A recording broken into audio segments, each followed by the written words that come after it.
Hello and welcome to the Total Soccer Show. My name is Daryl Grove and I'm joined by a man who always charges a high ticket price. His name is Taylor Rockwell. Hello. I mean, if you can, why not? Hey, buddy. Hey, buddy, how you doing? You are worth every penny. Every penny. By the way, I know who I am when it comes to negotiation. Zero chance that I would ever feel comfortable charging a high ticket price. I would always be like, $5 should do it. Well, how much do you think it should be? Exactly. I just don't want people to be mad. Yeah. I say, name your price and stick to it. All right. No negotiation. $1 million a ticket. There we go. I'd pay it. All right, today's show... I don't know what we're talking about. Is listener questions. Yeah. We have 8 listener questions to answer today. The first one's about tickets. That's why the intro makes sense. I was mostly, the intro makes sense. I just more so meant, like, what are we charging $1 million a ticket for is sort of what I'm now concerned about. I was imagining some sort of burlesque. Okay. / podcast. / stand-up. Perfect. Burlesque. A thing nobody wants. All right. Taylor Rockwell burlesque. A thing definitely nobody wants. With me doing tactical analysis of what you're doing. Even worse. Maybe slightly better. That might be slightly better. I've got the feeling it's going to be a goofy show, but we have some very serious questions, so it should be a good mix. Yep. If you have questions for us, totalsoccershow.com/questions is where you ask them. And if you're a subscriber via totalsoccershow.com/join at $10 a month or more, we guarantee to answer one of your questions per month. Sometimes begrudgingly. We're not answering this first question begrudgingly. It's from Grey Hair Gaming of YouTube fame. Grey Hair Gaming asks, why does the US Soccer Federation charge such high prices for US men's national team matches when they could lower prices and sell more tickets? Because you have price to have elasticity. You have to have a villain. That's why, and they know that if they charge ticket prices, then everybody will be mad at them. You think that's what it is? No, I don't. I think it's because mine is going to be not nearly as scientific because I think you've actually done some research on this one. I've got a Sino Galati quote, my friend. There we go. I feel like you and should I just let you read that, or should I give you? No, my I want to hear. Okay. I want to hear your uneducated speculation. I think first. we've talked about this before. We may have talked about it on air before, but I think U.S. soccer tends to believe in the idea that like once you lower prices, you then sort of like decrease the value of the event, and so I think there's an element of they don't want U.S. men's national team matches in the bargain bin. Yeah, exactly. They want it top shelf. Exactly, because I think that like there's some maybe this is the Galati quote. I've just never read it, but I think there's this idea that like they want to be able to say we're more profitable than ever, we're making more money from tickets than ever, and if you do that by charging more, even if you're selling fewer, you're still making more money potentially because of the high price. So then you could say we're still succeeding, you're still making money. So I think that's a big part of it. I think that's part of it. Okay. Do you want the Galati quote? Sure. So this is from a Jonathan Tannenwald article, Philadelphia Inquirer, from like 2016, when obviously Galati was US soccer president. It was Brian Strauss who put the question to it was Galati and Jay Berhalter, the CFO at the time. Essentially, they're asking, why not lower ticket prices and fill the stadium and still make as much money? I think Brian had also said you could sell loads of beer and potato chips to all those people. Galati's response was, we don't have a carefully worked out price elasticity of demand here. I'm pretty sure that the demand curve is still downward sloping. I don't quite know what all those words mean, but then he goes on to describe a little more. If you said to either of us, like this is Galati and Jay Berhalter, pick a big stadium, we could have 40,000 people at $20 or 20,000 people at $40, we will both in a heartbeat take 40,000 people at $20 because it's obvious, right?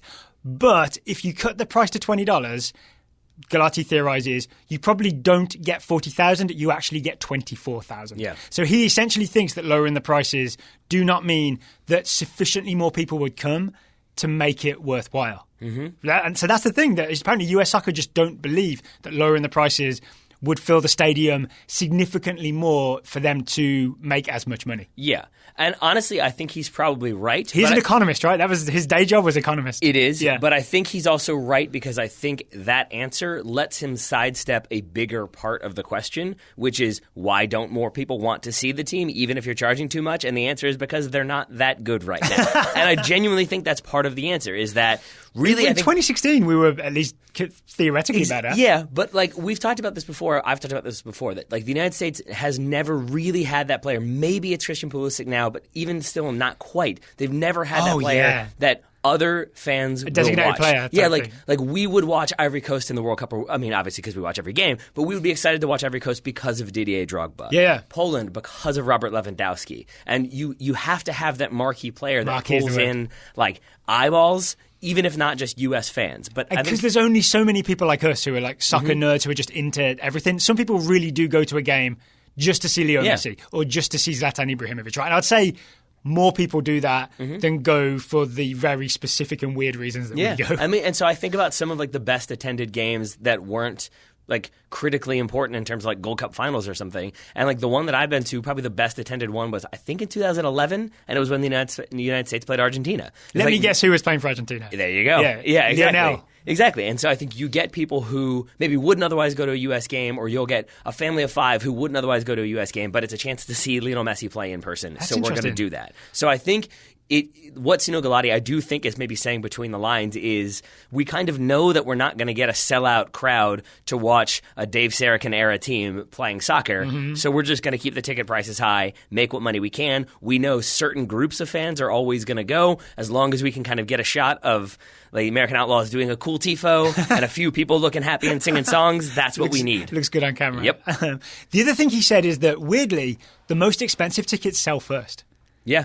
Which is really interesting, That's not right? surprising to me. But I guess the most expensive tickets, this is my economic theory, go to the people who have loads of money, and it's just no big deal for them, right? So it might be a lot for an average fan to have to pay $50 to watch a US men's national team friendly. It's not a lot for a wealthy person to drop $200-$300 on some or more on luxury tickets because you're the type of person that has that kind of money, disposable income that you don't even worry about. I think that's right? probably a big part of it. I think there's another major one, which is just like there's only one front row, so once the front row is gone, whereas I think the upper bowl is usually slightly larger and can fit more people, all covered by a tarp. Also that. Yeah. Here's one thing I would put. So obviously, tarps pay good money. All right? He's not the president anymore. It's Carlos Cordero, who's former VP. Yeah.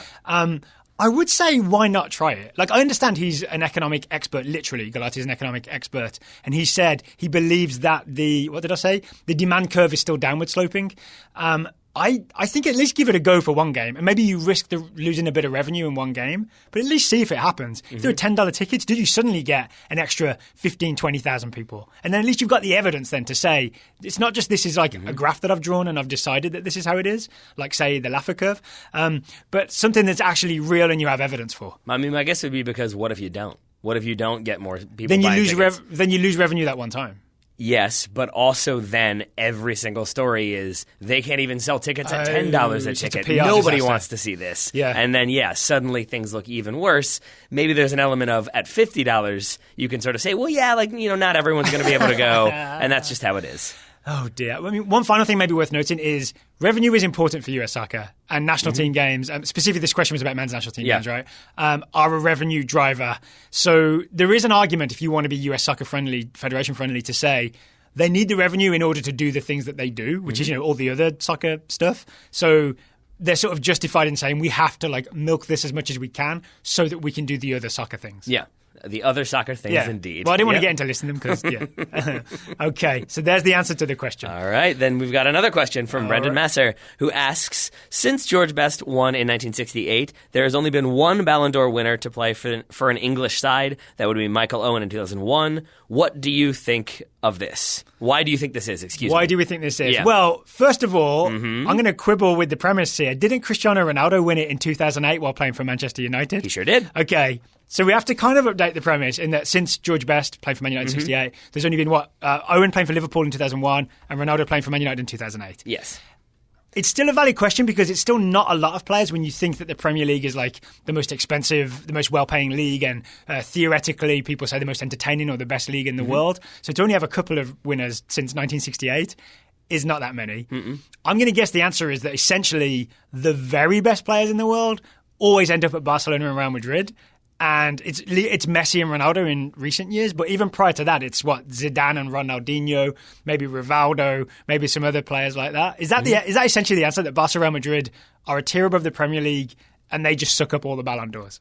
Yes, a little bit more to it though, because it's not just Barca, Real Madrid. That said, to your point earlier, do you know the last player to win it who wasn't employed by Barcelona or Real Madrid?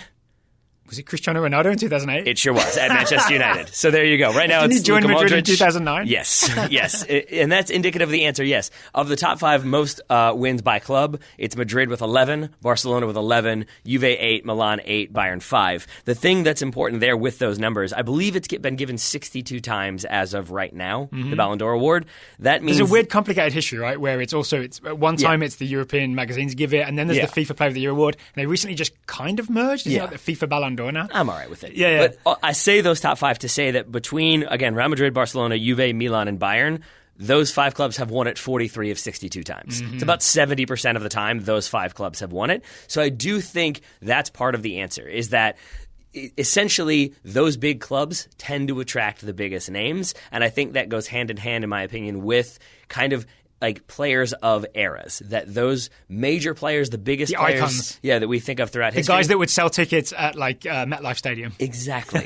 Those gentlemen all played for those bigger teams. And so you look at the players who've won it multiple times, and aside from Messi and Ronaldo, it's Johan Cruyff 3 times, Platini 3 times, Marco van Basten 3 times. Those are playing. Those gentlemen are playing for very iconic teams, like representative of Ajax, Juventus, and who's the other one? The final one? Cruyff, Platini, and Van Basten. Oh, and Milan. Yeah, exactly. So you have that element of it, and so I think it's kind of shows you how like late 80s, it's like kind of Dutch, Serie A, right? Yeah, Dutch Revolution, and then into Serie A, and so you can kind of see where those players end up playing and how those teams kind of stay in the spotlight for many, many, many years. And I think we've talked about this before, right? There's a weird thing where the Premier League, probably collectively has the best collection of big name talent, or the biggest collection of big name talent, but there's still a thing where you almost get promoted from the Premier League to the El Clasico teams. Yeah, I mean, it's why That's why Hazard's linked to Real Madrid and all that. Yeah, I mean, think about the players playing in the Premier League who were kind of getting to that point and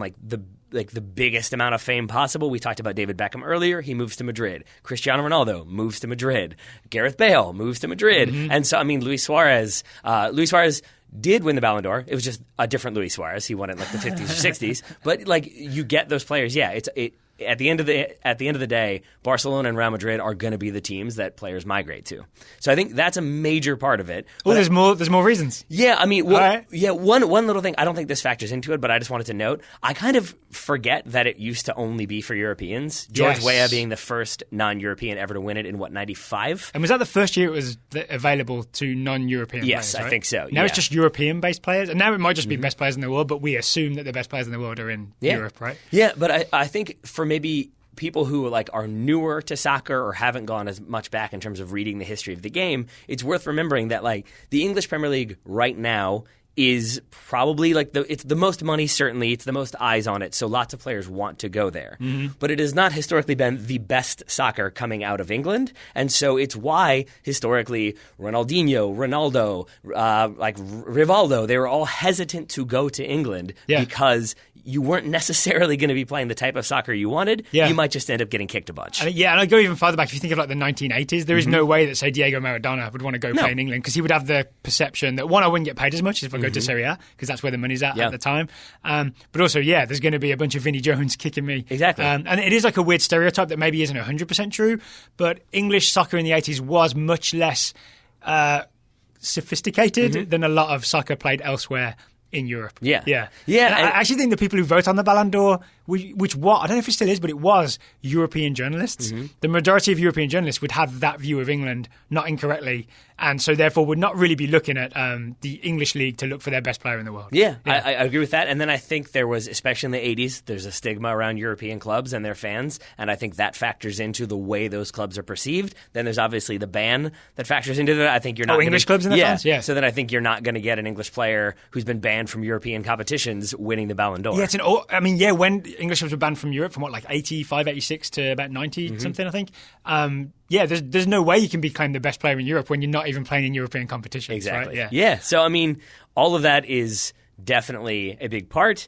I would say though, specifically more recently in the mid 90s through till today. While it has been Premier League era. Yeah, it has been Ronaldo and Owen have won it while playing for English clubs. But you've got, Henri, Torres, Gerrard, Beckham, Shearer, Cantona all finished second or third in the voting. Like, they've been in there. There have been players in contention. It's also worth noting that, Kevin Keegan won it twice. He was just playing for Hamburg. Yeah. So he's an English player, but he's playing abroad who won it. Yeah. I think same thing for, Gary Lineker in the 80s. He was second place, but that was when he was with Barcelona. Uh-huh. I think the only one who came close in the 1980s playing for an English team was, can you guess? 1980s playing for an English team. It would have been early 80s? 1983. No, I can't guess. Kenny Dalglish was the only one. One. Yes. Yeah. Yes. So, and that kind of makes sense. But I think, again, it shows you how much the Premier League has kind of developed since maybe, say, 1992, I would say. Yeah, when all the money came flooding in. Yep. Yeah. I think we've done a good job answering I hope so. Brendan's question there. All right, today's show is sponsored by Wix. It is indeed. Daryl Grove, did you know that the need for having a website is more important than ever? You kind of need one. I do. Total Sock Show has a website. It would be very hard to do a podcast without having a website. I'm going to say that much. Yeah, you can release it, right? Mm-hmm. But we are going to build a website for our new spin-off show that we teased the other day. Uh-oh. In terms of just getting that found, getting eyes on it, and then hopefully ears in it. Yeah. That doesn't work. Is that how it works? It doesn't at all. Having a website will make our new show way more visible, and that's why we're going to have Wix host our new website. Mm-hmm. And they just launched Wix Turbo, which means sites made with Wix can download or can be loaded even faster. You don't download a website. You do. The website downloads to your computer. Is that how it works? Yes. I don't know these things anymore. Yeah. I don't know. You download it from tubes, I think is how it all works. But Wix's tubes are faster, so you're able to access the information there that much more readily. They had a guy go and oil all the tubes. Exactly. So there's less friction and Daryl, the tubes don't use oil. Don't be ridiculous. But Wix allows you avocado oil. Oh, never mind. That makes a difference. Wix offers you total creative freedom. With Wix, you truly have infinite design possibilities, making each website personal, unique, and an original masterpiece.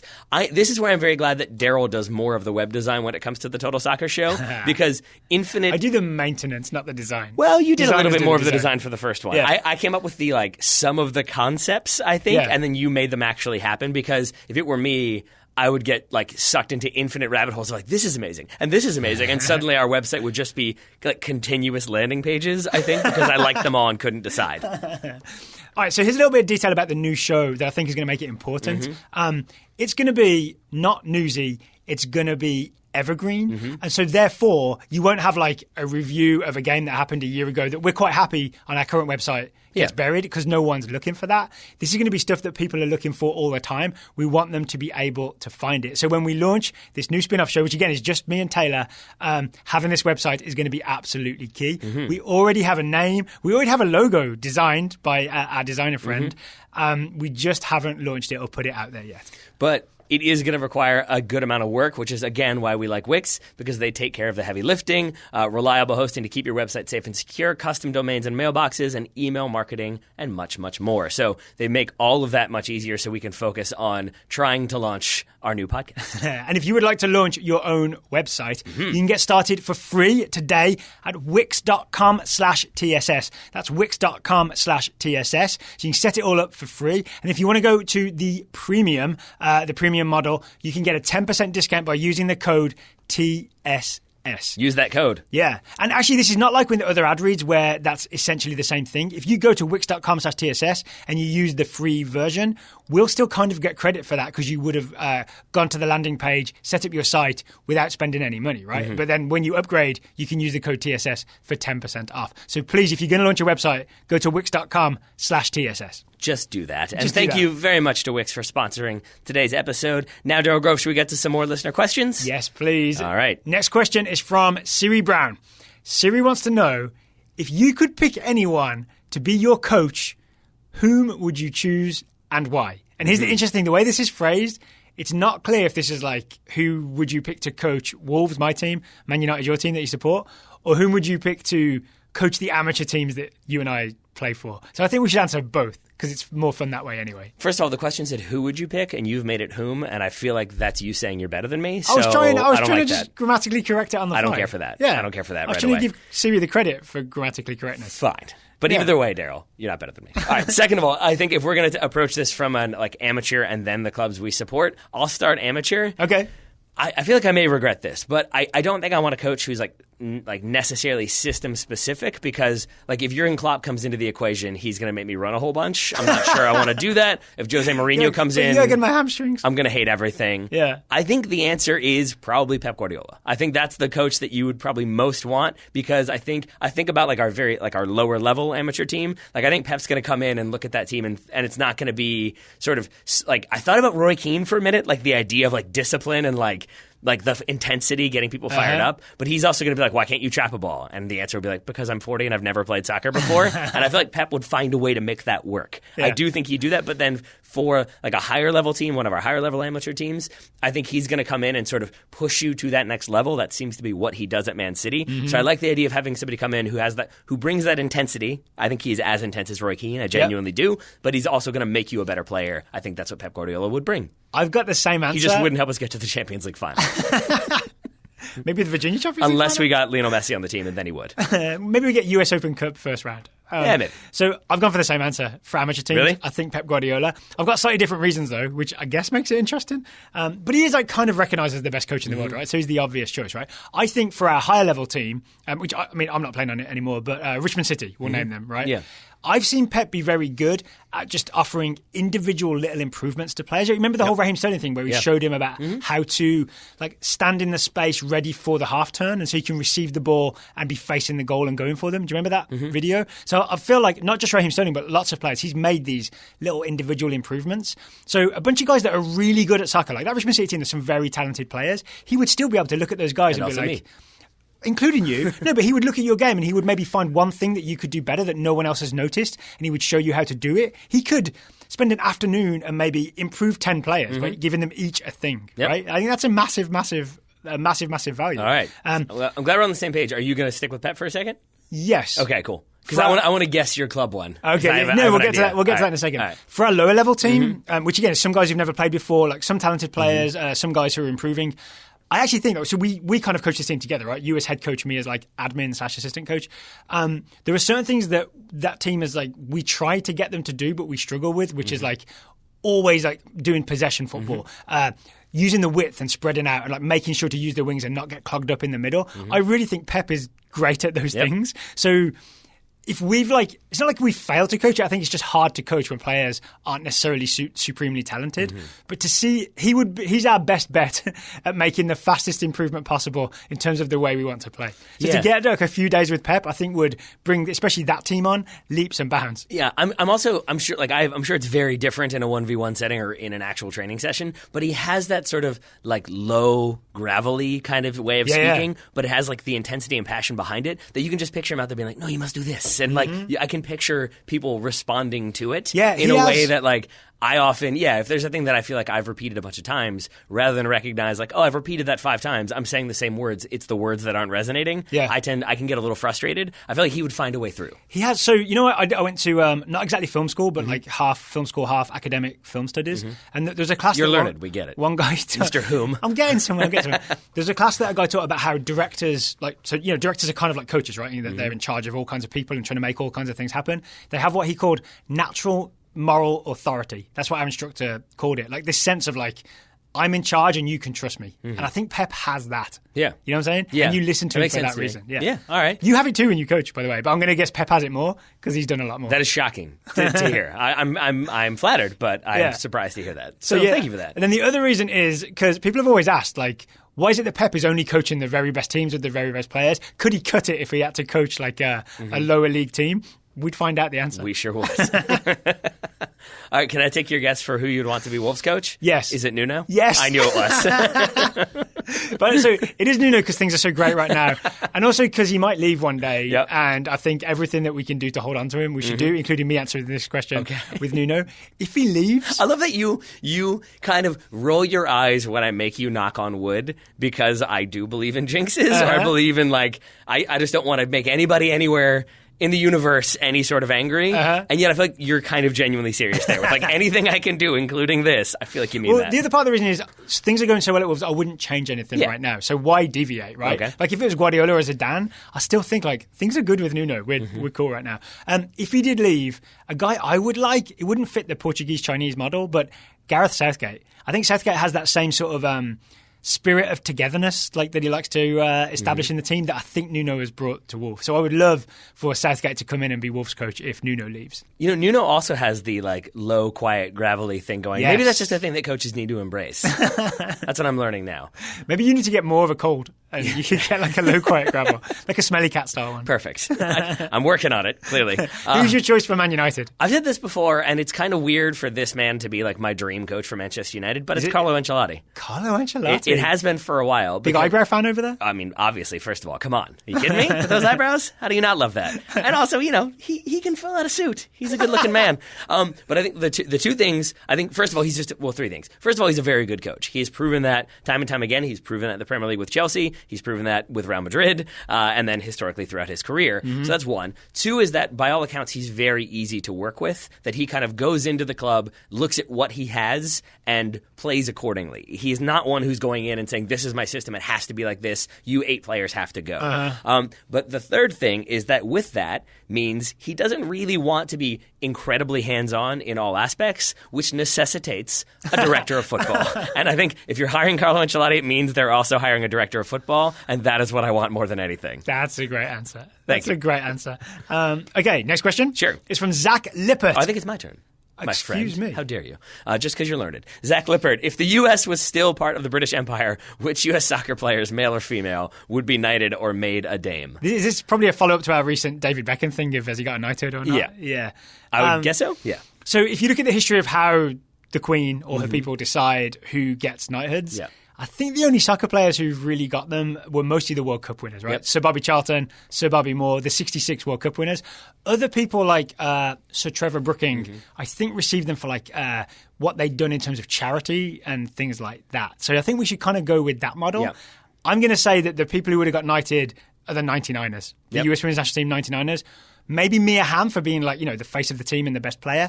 Maybe Brandy Chastain for scoring the penalty and having that iconic moment. Yeah, those are, I guess, your best guesses at knighted. And then maybe Carly Lloyd for 2015. Yep. Hat trick in the World Cup final.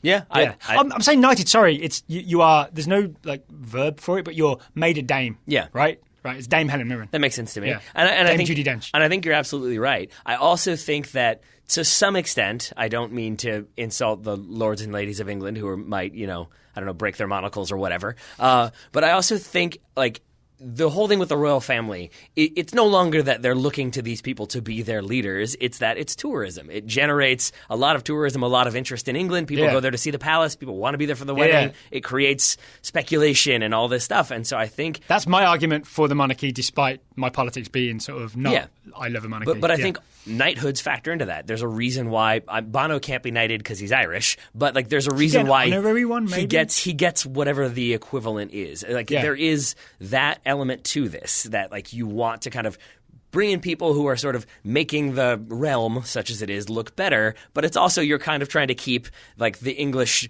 nobilities and the English monarchs role as this like sort of whatever, like ceremonial person. True, but why are we talking about this? Because I think that would factor into some of the decisions they made. I see. It would be sort of like you want to be looked upon as the empire that is favoring women's soccer. I think you would probably go that it route. Would be sort of trying to claim reflected glory for the British Empire in the fact that the 99 women won the World Cup, right? An empire team won the World Cup. Yes. Here's not this weird collection of 50 states winning the World Cup. I would go so far as to say I do wonder if like the 2015 entire squad would become dames, would receive damehood.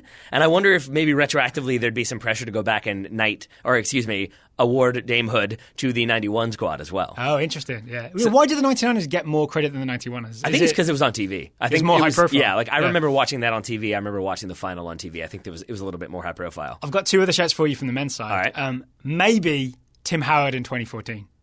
Because remember he was declared Secretary of Defense and it was this big celebratory moment, and also it's coming towards the end of a career. It's almost like the the capstone on his international career. There's a chance David Beckham isn't a knight is my answer to that. Yeah, but he never had one of those World Cup performances. Yeah, but he got an OBE just for getting us there. That's true. You know what I'm saying? But I mean, Harry Kane, maybe? Tim Howard set a record in terms of the most saves ever in a World Cup match and was so celebrated.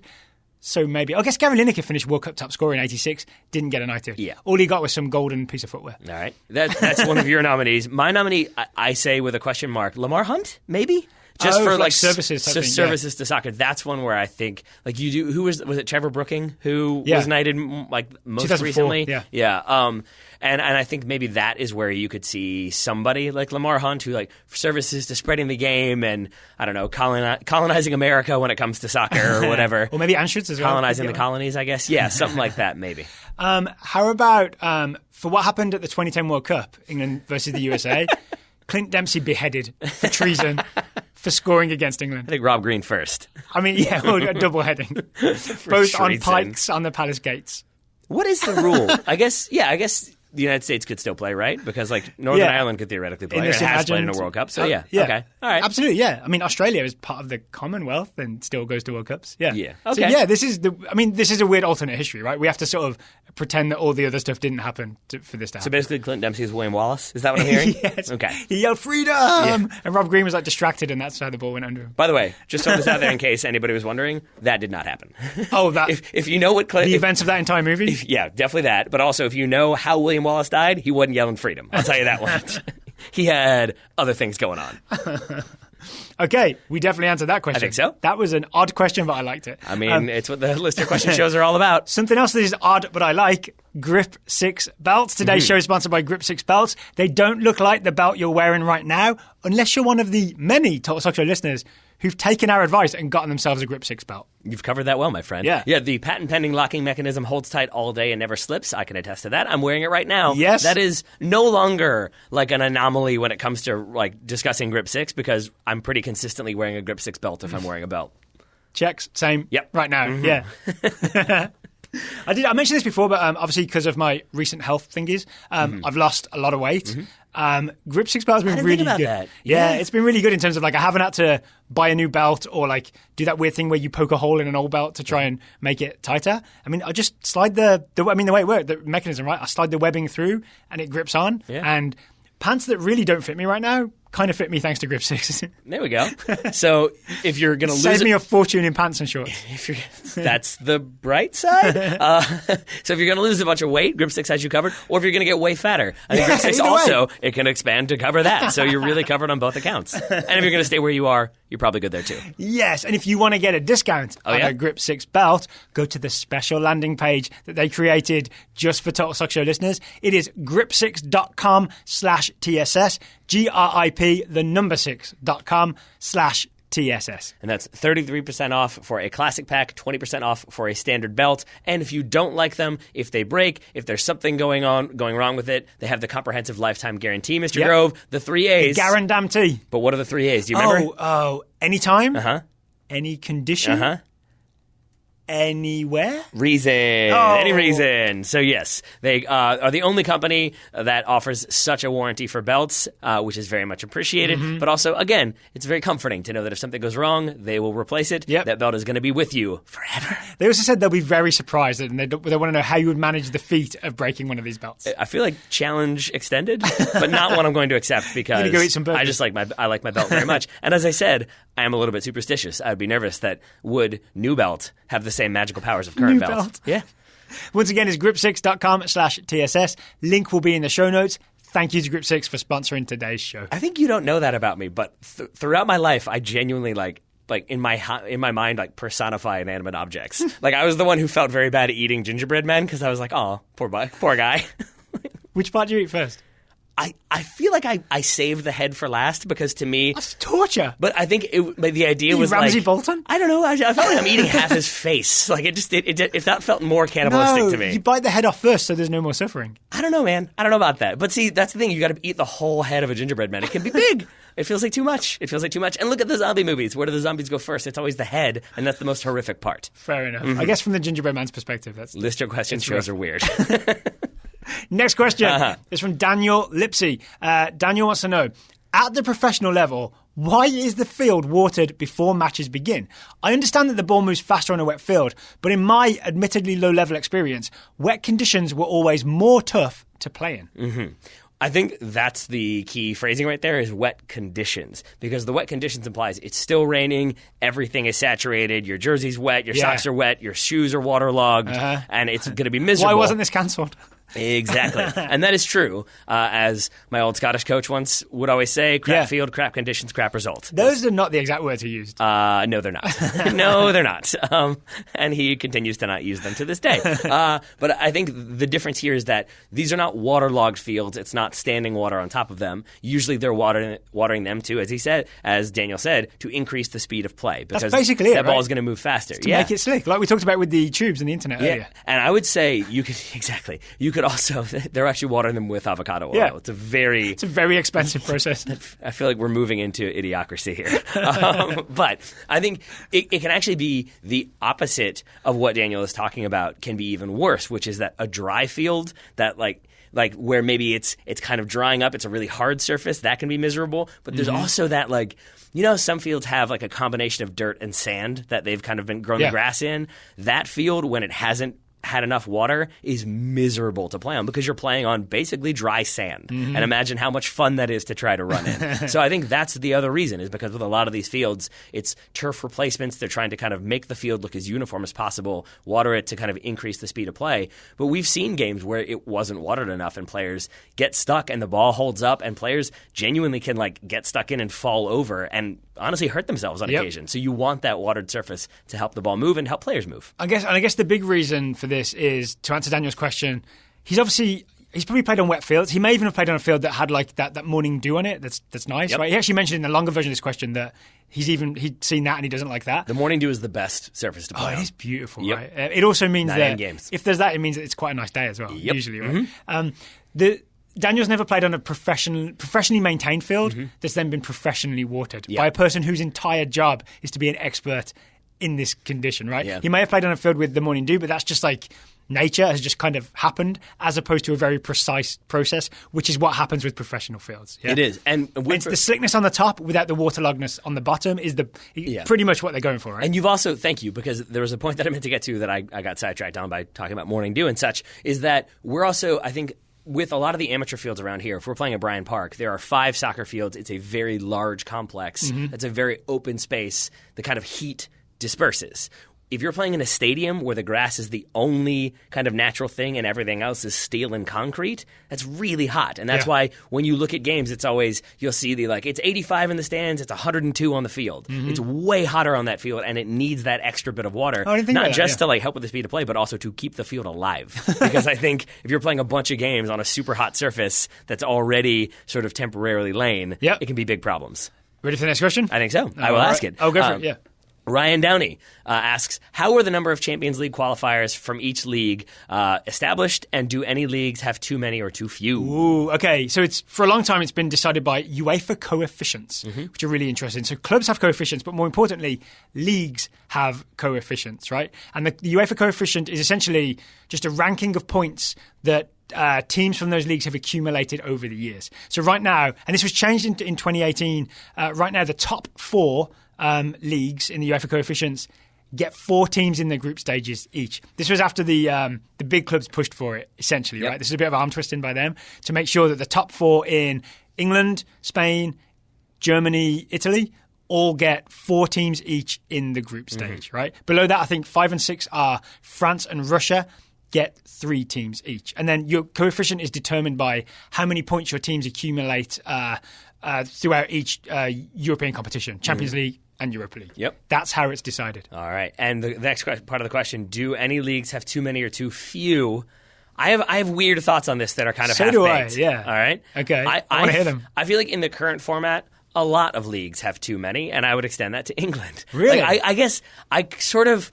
It's really difficult to explain. But all the English teams made the Champions League quarterfinals this year, right? Yeah, but not quite what I mean. What I mean more so is that if I'm explaining the Champions League to my wife for the 14th time, it's really difficult to explain, it's the Champions League, it's the best teams in Europe, and also the best 4 from England. It's a weird thing that it's not really the champions. The original European Cup was the league winners playing the European Cup the next season. Runner-up goes to what was then the UEFA Cup, now the Europa League. Right? It used to be the winners. Yeah. Right? And it's slowly expanded to be top four. So I think, honestly, that ship has sailed. Yeah, I know. But because you could even argue that. Here's an argument.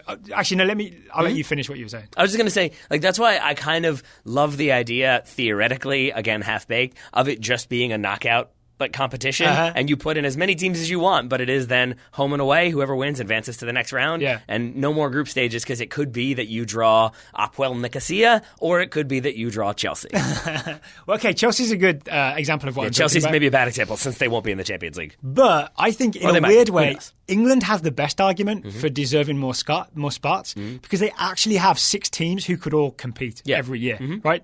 The top 6 in England right now all could go deep or compete or at least make the knockout stages of a Champions League. And I feel like you couldn't really say the same about Germany, Italy or Spain. Like, you wouldn't put a lot of faith in the 4th place Spanish team going deep in the Champions League. I think I agree with you. I don't think that's just that we tend to watch more Premier League than other leagues. I think it is with the amount of money we've already talked about it. Yeah, the top 6 is secured yet again. It's the same 6 clubs finishing in there. If it's Wolves 7th, I'm thinking about Wolves trying to finish 7th. I don't know if they're there right now or not. It's like Wolves, Watford, Leicester are fighting for it. I think it's Watford. There's 7th. Such a gap between 7th and 6th. I mean, it's already mathematically secured. The top 6 right now.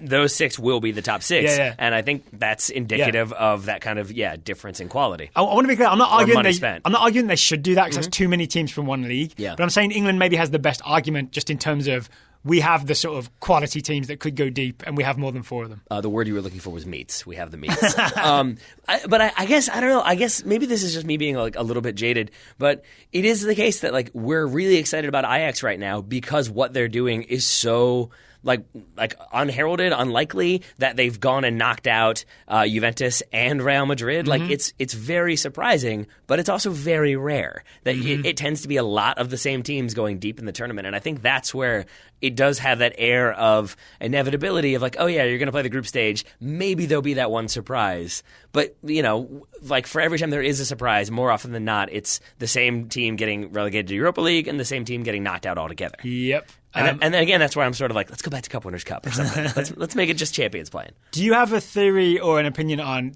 any league having too many spots in the Champions League? How many does Russia have? Russia has 3. That seems like a lot. That would be my answer as well, for too many. Yeah, Russia has 3. I was really confused by this because I went back and looked at their record. Mostly they get knocked out in the group stage. Occasionally they get to the round of 16. The only team to ever get to the quarterfinals was CSKA in 2010. But they've done well in the Europa League. That's what's been happening, right? They've picked up a lot of points in the Europa League, so their coefficient is good. So they're either 5th, I think they're 6th place team, 6th place league in the UEFA coefficient. So on Champions League performance, I would say Russia has too many spots, but they've built it on Europa League success. Yeah, all right. I'm good with that answer. I think I'm definitely good with that answer. You just co-sign my answer? Yeah, sure. Yeah, is that fair? Okay. I think it's mostly just because I think I could probably list 5 German clubs that I think could do it, but I don't know. And I'm aware that we're talking about a rarity in England right now where all 4 teams made it as far as they did. Yeah. But I'm with you that I think you could have those 6. With Germany, I would say maybe Leipzig could have been in there, or maybe you could add a few more. I think you could probably do Schalke were in there Munich, this year, which is crazy considering how terrible they've been in the league this year. Yeah. But Munich, Dortmund, Leverkusen, Leipzig will probably be the 4, I think. But Eintracht Frankfurt have gone far in the Europa League, maybe? I don't know. Schalke are having an off season, but maybe they could be back there. There are teams that I think could make a shout for it, but I think you're right that I'm still sort of having to talk myself into it, whereas the top 6 in England, I agree with you. Those could all probably compete. But Italy, I feel weirdly 4 is a lot for Italy, especially when you consider that I think Inter and Milan right now, the historically big clubs, are kind of not in a great moment. I think that's the difference right now, is that if you had Inter and Milan as their kind of full strength squads, or even when Gattuso's still playing, when Seedorf is there, and you maybe not even Ronaldo, but you know what I mean, that era Inter, it still has the glamour because it has the name, right? That's the weird thing. But then you're Inter, Milan, and then Juve. But I think in that era, then you had Roma win it in 2000, I think, or win Serie A, I should say. Yeah. But so I think even then, you do sort of have historically a kind of drop-off or rotation in terms of who's going to qualify. I guess Napoli would be the other 4th-place team, definitely going in there.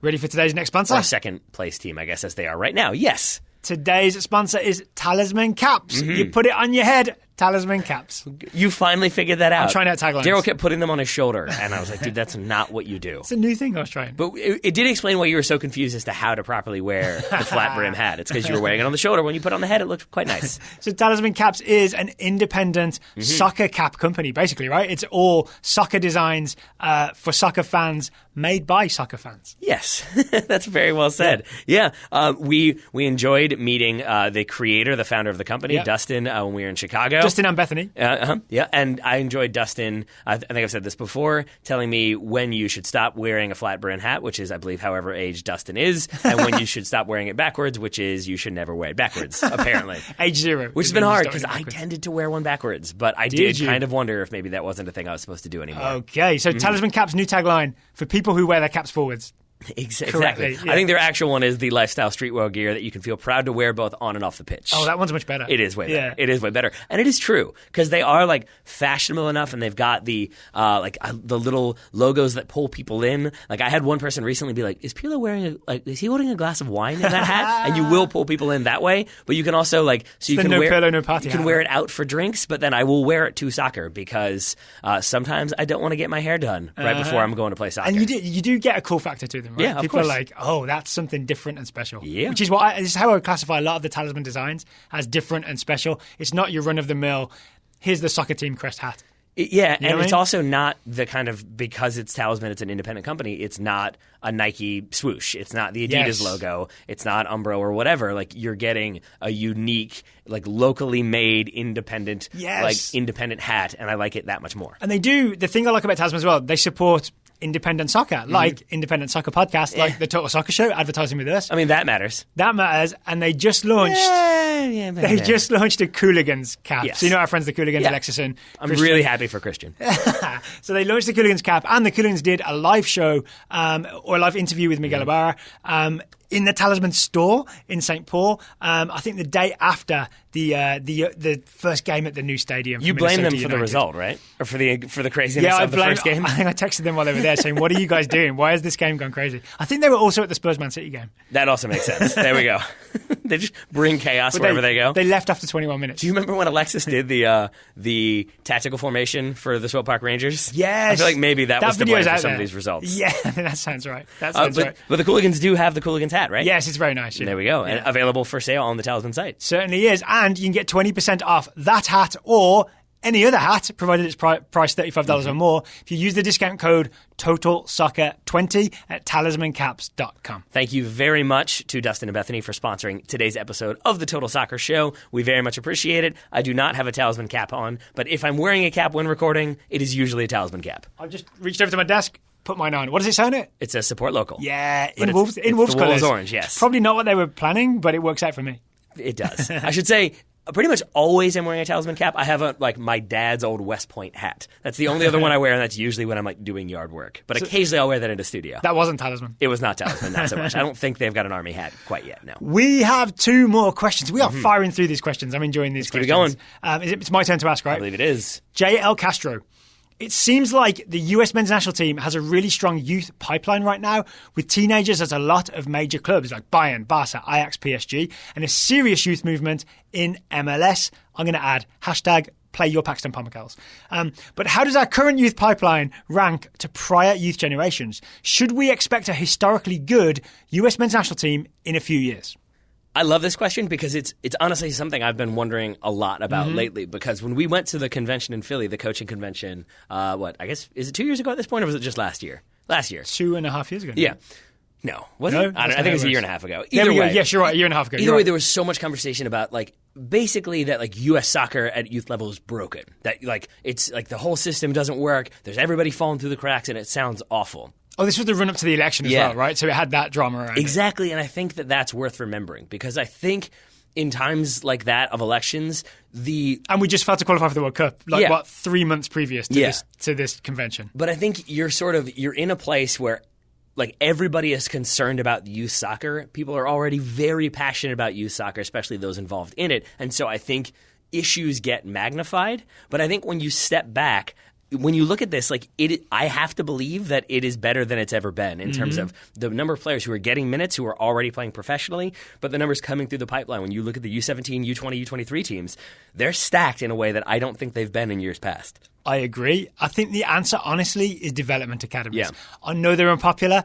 I know they swoop in and steal the best talent from teams. And I know it's really not good for everybody. And maybe it's not good big picture. Like it's maybe not good for the success or long-term future of the non-DA teams. But what you can't argue with is that in the last few years at least, the early problems of the development academies, and they've been around 10 years or so now, I think they've mostly figured a few things out.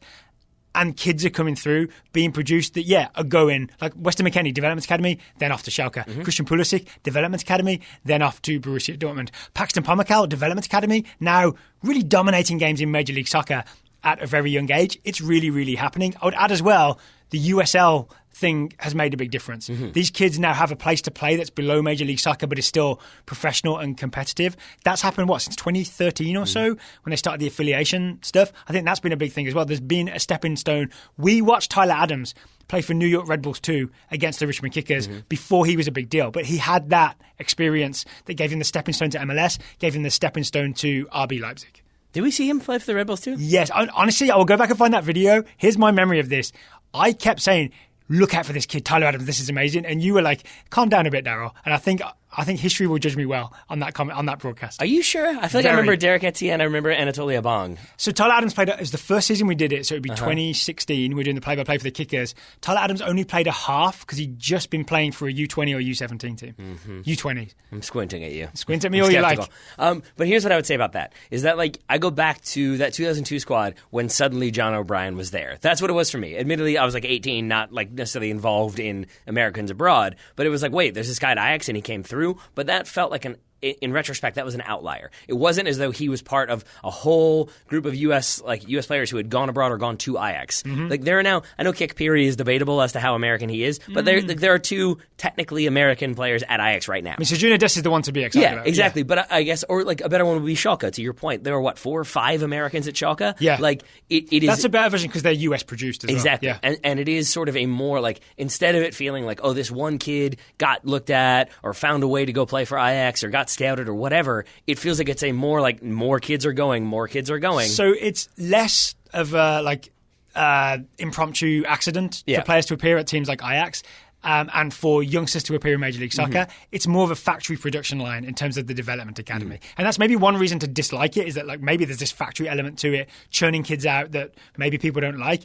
But you can't argue that it is producing talented players. You cannot. But I think this is where you can kind of go slightly more negative and say, so I think things are better than they've ever been. I think there are more players coming through. I do think we will have a better national team in 2022 and 2026 than we've had previously. I hope that's the case. I think it will be. But things can always be better. And I do think that some of the concerns that we heard in Philly, that we heard in Chicago, are accurate. That there are players who are falling through the cracks. That there are plenty of places that don't have development academies. We can always do better. That people can't afford to play for development academies. That it's too far of a drive. Those are always issues that I think could be better, and we could be better at identifying players. And there are lots of theories how, and there's lots of theories how to remedy it. But I think things are better than I thought they were 2 years ago. Yes. That's definitely the case. But when it comes to the national team, here's what I'll say. Yes, should we expect a historically good USMNT in a few years? It's a very big question. I think we should expect a team that has historic depth in terms of the national team pool. I think the national team is dependent on more than individual players. This is my exact answer. It comes answer. down to the direction of the federation, about what happens with Greg Berhalter, about future coaches, and it comes down to future coaches at youth level. There are plenty of stories about players who did not like playing for Richie Williams. And if you've got a dual national who's deciding whether or not they want to play for the United States, and it's a coach that they don't like or they have bad experiences with, and I mean more so than just we didn't really get along, I didn't really like his system, he made me run too much. I don't mean that. I mean there were some legitimate complaints about the way coaches integrated players from different backgrounds, of different languages, of different belief systems. And I don't mean belief systems even religious. I just mean in terms of their entire foundational upbringing when it comes to soccer can be very different. And I don't know if the United States Federation is always good at sort of looking at other ideas, at looking at other philosophies. I think a lot of the time this is the way it has worked in the past. This is how we want to keep doing it. Right. We'll amend it a little bit, but for the most part, we're going to stick with what got us here. So you're saying that, we could have this historically deep talent pool, but other things could go wrong. Yeah. I mean, even just a bad coach could mean that, there's a time when we should have had a historically good US team, but we have a bad coach for 6 years, and instead we have a historically bad US team. I mean, look at Brazil. I'm not saying we're going to be Brazil, but how often has a Brazil national team been like not ruined, but completely hamstrung by a coach that didn't fit the system? Yeah. Dunga is not the answer for Brazil. And I think They tried twice. Yeah, they did. They double-checked the answer and found it wrong both times. Don't do it again, maybe, would be my advice. But I think that's always a factor to consider, is like you've got to get the right coach in the right time who gets the players to buy into the system.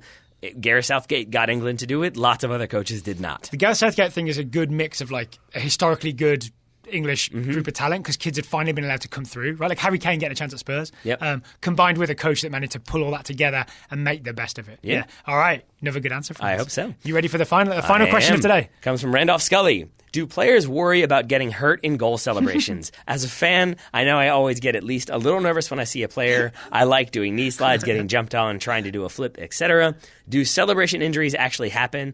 And should teams try to do anything to prevent them? They definitely happen. I got a couple from memory, or one from memory. I went and Googled and re-watched it. Lomana Lualua, who you may remember, was a Newcastle player. He was loaned to Portsmouth, played against Arsenal in 2006, scored the equaliser in a game that finished 1-1, that they really needed the points because it was a relegation battle. He was quite famous for doing a backflip, injured his knee on landing and was out for a little while. And apparently he previously promised, I'm going to calm down this just in case I get injured. So the answer is yes, players do get injured doing goal celebrations. I don't think they worry about it enough. I don't think players do. I think coaches do. Ferguson, I think the first season Nani came in, Nani would do that sort of back handspring thing. I think Fergie threatened to bench him or fine him every time he did it, because he was sort of like, I don't think it was just because of like the flair of the celebration. I think it was because eventually, if you do a back handspring and you're flying through the air, decent chance you're not going to land it, far more of a chance that you're going to hurt yourself than just doing the jump up fist bump. So why do players do it? Is it just that they can't contain their emotions after scoring? I mean, it looks cool. It gets you attention. I mean, a unique celebration that maybe is difficult to copy. I mean, we know Robbie Keane's goal celebration, not necessarily because it's like this like acrobatic feat, but just because it's really weird. But it's also kind of awesome. But I think it can get you that next level of attention because it looks kind of cool. Yeah, so I think it's part of like a branding exercise. Yeah, almost. I think so. And the knee slide thing, I do think has become sort of iconic.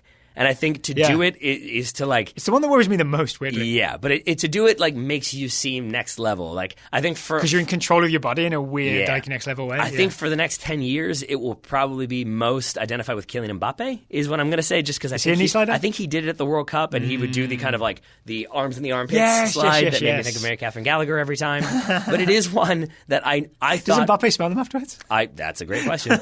You should ask him. That should be your first interview question if ever we get him on the show. Please don't make that your first interview question. I'm going to learn that question in French. That makes sense. I would not put that past you. I would say this, like, I remember when Ferguson, so as I said, I remember Ferguson trying to ban Nani doing that celebration, and I thought, like, oh, come on, old man. Like, it's not that big of a deal. Like, let the kids have fun. Now that I'm 34 and have had a knee operation, I'm like, kids, quit doing that. Get off my lawn. Like, it is, and stop sliding on my lawn while you're at it. Speaking of, maybe this goes to Daniel Lips's question.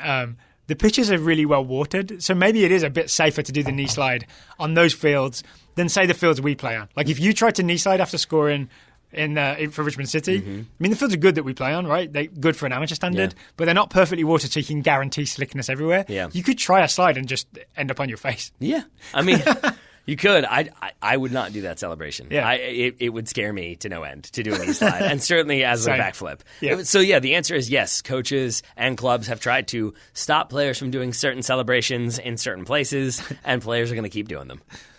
And I guess they're probably justified in the end because, first of all, they're like 20 years old, so they can pull it off. But it's also the case that it's not necessarily a certain celebration is going to be the one that causes you problems. The one I looked up when we were recording, or before we started recording, was Nikolai Muller, I think in the Bundesliga. He scored a goal. He was celebrating. All he was doing was like jumping and spinning in circles, like just a very goofy looping, running in circles. And when he jumped and landed, he tore his ACL. So I think like...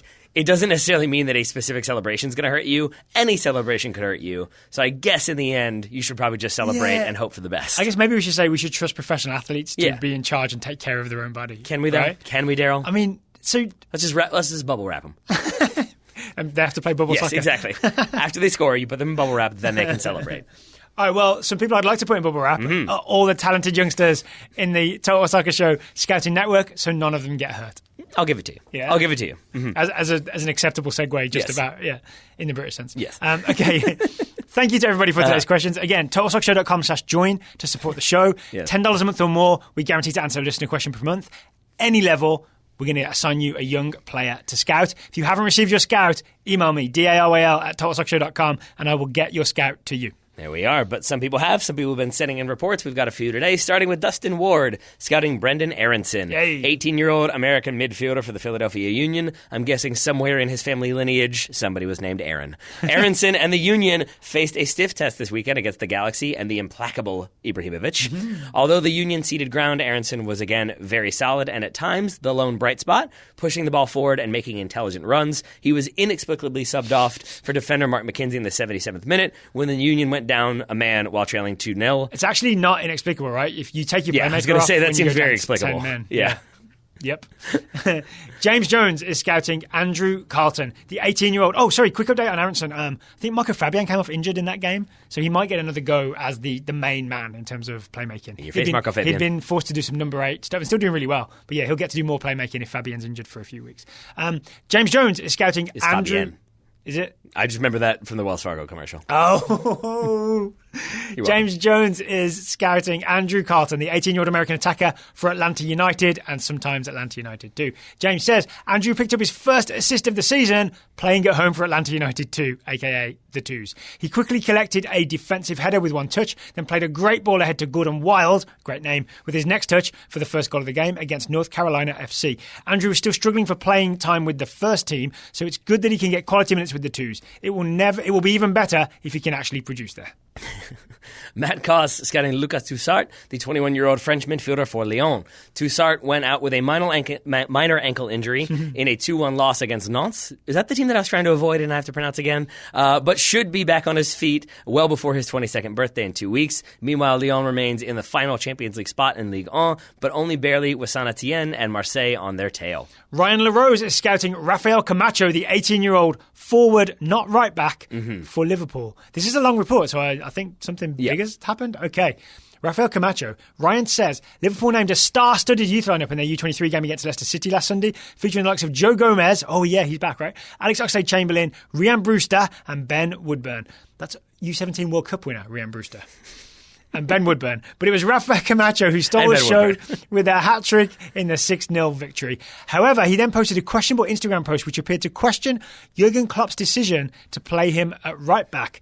Uh-oh. I can jump in to say, it was basically, I think he posted a picture of somebody else's coverage saying, Rafael Camacho gets a hat trick in a 6-0 win, and his caption for it was I am not a right back. I am an attacker. It is in my blood.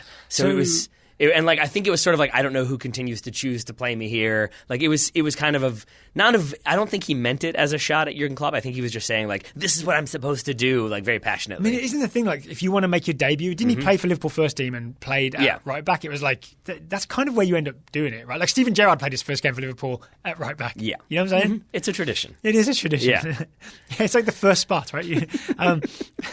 A bed opens up at right back. Yeah, exactly. You get it. Okay, his posting, combined with the fact that he's refused to sign a new contract, oh no, this is getting worse, he's signalling an imminent exit from the club, even though he tried to backtrack his comments with a peculiar Instagram post in which he identified Jurgen Klopp as his father in football. Yeah. I kind of love the non-apology but trying to make it up Instagram post that's never quite enough. Yeah, I mean, I think it's probably also that he was it was literally a photo of him with Klopp's arm around him, and it was this whole long weird poetic stanza sort of thing about how Jurgen Klopp is so important to him. Probably had to do another post apologizing to his father. That makes sense. Robert Newman scouting Mason Mount, the 20-year-old English midfielder on loan at Derby from Chelsea. Mount was fantastic in Derby's 4-0 win over Bolton at the weekend. He scored a hat trick in the second half to put the game away, and he now has 10 goals and 4 assists on the season. Todd Ito is scouting Takafusa Kubo, the 17-year-old Japanese attacker for FC Tokyo. Takafusa Kubo. Todd says... Favorite name in soccer. It's great to say, right? Todd says Marca reports that Real Madrid and PSG have contacted Kubo's agent about a possible summer transfer. But most feel that Barcelona is still the most likely destination for the Japanese Messi. I wonder why. I would say, based on people calling the Japanese Messi, he should not go to Barcelona because it's going to be a nightmare. There is that. Yep. Yeah. On the pitch, too much pressure, right? On the pitch, he's justifying the hype. He had the game-winning goal in FC Tokyo's League Cup victory over Sagan Tosu with a well-struck free kick in the 84th minute, and then got an MLS assist, I'm going to call it a J-League assist, and a regular assist in a 3-1 victory over the Kashima Antlers. It's an MLS assist officially. How dare you? Jeff Markman, final report of the day, scouting Reece Nelson, the 19-year-old English midfielder on loan at Hoffenheim from Arsenal. Injuries and being dropped for one game for being late to training have largely limited Nelson's role since the winter break, but he finally got himself back on the score sheet this weekend, nodding in a bouncing ball at the back post to complete the scoring in Hoffenheim's 2-0 victory. You really do need to be on time for training in Germany. It's, very important. And there are no excuses not to be, because I believe the trains run on time. The goal was originally disallowed for offside, but that ruling was overturned by VAR, confirming Nelson as the youngest player ever to score 7 goals in the Bundesliga. Wow, all right. Good job, Nelson. Yeah? Good job, Nelson. Thank you to everybody. I hope he got more than that from the club. Just a telegram that says, good job. Yeah. Thank you to everybody for today's Scouting Reports. Thank you to everybody for today's questions. We will be back on the Total Soccer Show with another listener question show tomorrow. I hope you like listening to them because we love recording them. Taylor Rockwell, thank you for taking the time to talk to me today. Right back at you, buddy. Listeners, thank you for listening. We know other podcasts are available. We love that you listen to ours, and we'll talk to you again tomorrow.